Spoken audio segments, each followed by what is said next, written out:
Eu queria começar conversando um pouquinho com vocês e falando um pouco sobre como nós temos que mudar as nossas atitudes para mudar a nossa vida. Tem uma frase da Oprah que diz assim, que a maior descoberta de todos os tempos é que uma atitude, ela pode mudar toda a nossa vida. Às vezes nós ficamos imaginando e pensando assim, como é que a gente vai mudar algumas questões da nossa vida, como que a gente pode mudar algumas coisas da nossa vida, porque às vezes o barco não está andando no caminho certo. Isso é normal, é natural. Mas como nós fazemos então para endireitar esses percursos da nossa vida? Às vezes é uma atitude, é o hábito, são escolhas. Eu sempre aprendi na minha vida que a vida é feita de escolhas, e cada escolha que nós temos gera uma consequência. Não há escolha sem consequência, e até não escolher é uma escolha. Muitas vezes nós deixamos a vida conduzir a gente, quando nós precisamos ser protagonista da nossa vida. É nós que precisamos conduzir a vida da forma que a gente quer, da forma que a gente deseja. Óbvio que as coisas muitas vezes e geralmente não vão acontecer da forma que nós gostaríamos, mas vale a pena a gente lutar para que as coisas sejam conduzidas por nós e não pelo acaso. E não simplesmente por acasos da vida, como aquela música que diz assim, deixa a vida me levar. Não é a vida que tem que te levar, é você que precisa levar a vida. É você que precisa fazer as escolhas para conduzir a vida, porque afinal de contas a vida é curta demais. A vida ela passa muito rápido. E o que nós deixamos? Qual é o nosso legado? O que a gente deixa nessa terra, nesse plano? O que a gente deixa para as pessoas que nós conhecemos, para os nossos entes queridos, para as pessoas que nós temos contato? O que nós deixamos? É isso que vai fazer com que nós nos mantemos vivos. Esse mesmo professor Mário Sérgio Cortella, ele diz uma frase que é muito interessante. Ele diz assim que quando as pessoas se importam conosco, nós deixamos um legado na vida dessas pessoas. E aí ele traz essa questão de quando as pessoas importam, e ele fala de importar e de ser importante. Quando nós começamos a refletir sobre essa frase, nós começamos a pensar assim, o que é importar? Importar é a gente trazer para dentro. Então quando as pessoas levam a gente para dentro delas, quando as pessoas se importam conosco ou importam a nossa vida para dentro delas, o nosso legado ele permanece. Porque afinal de contas é só isso que a gente vai deixar, só isso que nós vamos deixar. É quem nós somos, é o que fizemos, é as pessoas que fizemos bem, é as escolhas que nós tivemos, é os carinhos, é as palavras, são tudo isso. São noites como essa que vão ficar na nossa memória. Talvez noites como essa que vocês confraternizaram, trouxeram a família de vocês, os colaboradores de vocês, os amigos de vocês. Essa noite vai ficar na história, porque no dia que a gente for embora, e nós vamos embora, essas noites, essas lembranças irão ficar. E uma outra coisa que eu preciso falar para você também é sobre transformar obstáculo em impulso. Muitas vezes nós queremos viver alguns sonhos, alguns projetos na nossa vida e nos esquecemos que para viver projeto nós precisamos passar por processos. Para viver sonhos, para viver projetos, para viver as coisas que nós queremos viver, nós precisamos passar por processos. E os processos nem sempre são os que a gente quer viver. Nem sempre a gente quer viver os processos, porque os processos muitas vezes são dolorosos. Tem uma música do Jota Quest que diz assim que a vida ensina até o que eu não queria aprender. Eu vivi algumas situações na minha vida, e dentre elas nos últimos anos eu perdi a minha mãe, perdi meu pai. E são processos dolorosos. O luto é um processo doloroso, né? Assim como pessoas tiveram processos de separação, de separação, seja de uma sociedade, separação de um casamento. Esses processos de luto, talvez a gente não queria passar por isso, porque a gente queria acertar nas nossas escolhas sempre, queria que as pessoas que nós amamos sempre estivessem do nosso lado. Mas são esses processos, são as dores que nos fazem evoluir. Eu lembro que quando eu estava passando na terapia, quando a minha mãe faleceu, eu estava conversando com a minha terapeuta e ela disse assim, olha, um dia esse processo, você vai tirar o melhor desse processo. Eu falei, essa mulher só pode estar louca, né? Como é que a gente tira o melhor de um processo de perder uma mãe? Como é que a gente tira o melhor de um processo de perder um pai? Como é que a gente tira o melhor de um processo de uma falência? Como é que a gente tira o melhor de um processo de um projeto que não deu certo? Como é que a gente tira o melhor disso? Mas são esses processos que nos fazem evoluir. São essas dores que nos fazem evoluir. Sabe aquela frase que diz assim, olha, que mar revoltos fazem bons marinheiros? Não são os mares calmos que vão fazer bons marinheiros, são os mares revoltos. São aqueles mares que têm tempestade, são esses mares que vão fazer bons marinheiros, porque a gente aprende a lidar com as adversidades. A minha mãe sempre foi muito dura. Minha mãe é uma nordestina e ela sempre me cobrava muito. E a forma dela ensinar as coisas era muito interessante.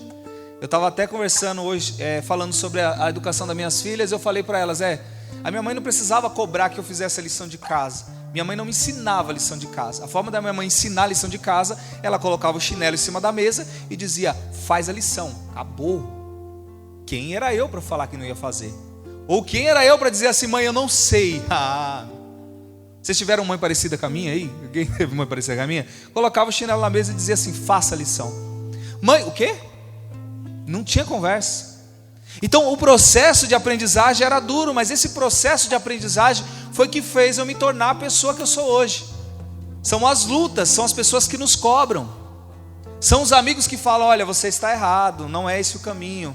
Talvez você precise repensar algumas coisas. São as pessoas que dizem aquilo que a gente muitas vezes não gosta de ouvir. Esses são os nossos processos. Mas tem muita gente que quer ouvir só o que quer ouvir. Não quer ouvir crítica, não quer passar por processo, então não vai chegar a lugar nenhum. Porque na primeira adversidade vai desistir.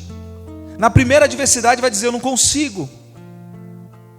Para viver os sonhos, para viver aquilo que vocês querem, nós vamos ter que viver e passar por processo. E é importante que nós buscamos o novo, porque o novo é tendência. O ser humano ele precisa desenvolver todos os dias. Ele precisa enxergar no horizonte, ele precisa enxergar que, olha, eu preciso transformar, eu preciso sair da zona de conforto. E é tão difícil a gente sair da zona de conforto, né? É tão difícil você fazer escolhas, porque assim, a gente fala, poxa, mas está dando certo do jeito que está, para que um novo escritório, para que uma nova empresa, para que um novo desafio, para que mais funcionários, para que um cliente grande, para que esse projeto, para que? São os novos desafios que faz com que nós continuamos crescendo. São esses novos desafios que colocam a gente, tiram a gente da zona de conforto e faz com que a gente cresça. Talvez vocês estão aqui hoje porque vocês aceitaram um novo desafio na vida de vocês. E talvez muitos vão falar aqui na frente porque aceitaram um desafio. Porque eu vou falar para vocês, não é fácil, né? Eu estava conversando com algumas pessoas hoje no decorrer do dia e as pessoas falam, não, mas o que eu tenho que falar? Estou nervoso e não sei o quê, como é que eu vou falar? Isso é sair da zona de conforto, né? Algumas pessoas estão acostumadas com isso, outras não. Eu vou subir, vou receber uma homenagem, uma noite como essa, um monte de gente me olhando, eu vou ter que falar. É sair da zona de conforto. Algum tempo atrás, eu resolvi que eu comecei a pensar sobre essa frase de sair da zona de conforto. Às vezes a gente não se depara com algumas situações. Às vezes o mínimo que você sai da zona de conforto, ele começa a guiar você, para você acostumar com o desconfortável. Porque nós temos que acostumar com aquilo que é desconfortável. E uma vez eu resolvi, falei assim, poxa, eu tenho uma academia, uma das atividades que eu tenho, e aí eu falei assim, eu vou lançar um desafio para mim, eu vou sair um pouquinho da zona de conforto, né? Ia de vez em quando para academia, treinava um pouquinho, estava tudo certo, né? Mas um dia eu falei assim, eu vou sair da zona de conforto, eu vou treinar como se não houvesse um amanhã, eu vou me preparar para competir em fisiculturismo. Não tem nada a ver com a minha área, gente, eu sou contador de formação, eu tenho pós-graduação em gestão de negócios, algumas, e sempre para de gestão. Não tenho educação física, não sou personal, nem nada do tipo. Então imagina para um cara comum, um empresário, falar assim, olha, agora eu vou ser um fisiculturista, pelo menos uma vez, nem que seja para tirar foto e guardar de lembrança, mas eu vou sair da zona de conforto. Então um belo dia eu resolvi fazer isso, me preparei por alguns meses, e eu vou falar para vocês, foi a coisa mais maluca da minha vida. Aquele negócio é horrível.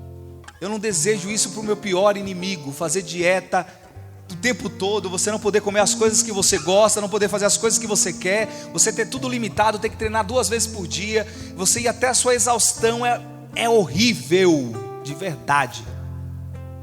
Mas aquilo me fez sair da zona de conforto. E eu a minha mente, ela virou uma chave e ela disse, é possível. Tudo aquilo que eu colocar na minha cabeça que eu posso fazer, eu posso fazer. Eu só preciso entender que eu preciso sair da zona de conforto. Então, Eu consegui fazer esse processo, o resultado foi muito bacana para mim, para o meu projeto, para minhas fotos, para as fotinhas que eu coloquei na rede social, que está lá no final do meu Instagram, é só mexer lá no final, mas está lá. Então, aquilo me ensinou a sair da zona de conforto. Eu comecei a, muitas vezes, olhar para as pessoas que falam que não conseguem, já com ar de, poxa, por que você não consegue, né? Porque as pessoas têm mania de dizer, eu não consigo, é difícil. E eu comecei a falar, poxa, se eu conseguir ficar praticamente 3 meses sem comer direito, só comendo saladinha e proteína, salada e proteína, muitas vezes sem beber água, ou bebendo muita água em alguns períodos, tinha dias que eu bebia 8 litros de água, tinha dias que eu não podia beber água nenhuma, e fazendo esses absurdos, e eu consegui. Por que a pessoa não consegue acordar um pouquinho mais cedo para ir para a academia? Por que a pessoa não consegue acordar um pouquinho mais cedo para investir num projeto? Por quê? Então a gente começa a criar esse sentimento de nada é impossível, porque eu resolvi sair da minha zona de conforto. Eu quero desejar a vocês que vocês comecem a pensar as mudanças que vocês querem para a vida de vocês, entendendo que a vida é curta, a gente não sabe o dia de amanhã, mas nós estamos em processo de mudança o tempo todo, e mudar é bom. Recentemente eu cheguei para os meus funcionários e falei assim, olha, nós vamos mudar o escritório, nós vamos fazer uma segunda unidade, eu vou pegar metade de vocês, vou jogar lá para outro escritório e vou contratar outras pessoas lá. O pessoal olhou para minha cara, né? E aí o desafio de mudar, de transporte, como é que fica, como é que vai ser lá. Mas todo mundo foi, e vai ter que dar certo, porque a vida é feita de mudanças. A vida é feita de escolhas, e é feita de processos, e é feita de mudanças. Então nós precisamos entender isso. Então para essa noite eu queria que você começasse a refletir e entender que você é capaz de enfrentar qualquer mudança que você se propor na sua vida. E as mudanças, elas precisam primeiramente serem projetadas na vida de vocês, e se é boa, faça. Não importa a dificuldade, você precisa acreditar e confiar na sua capacidade de avançar e de mudar.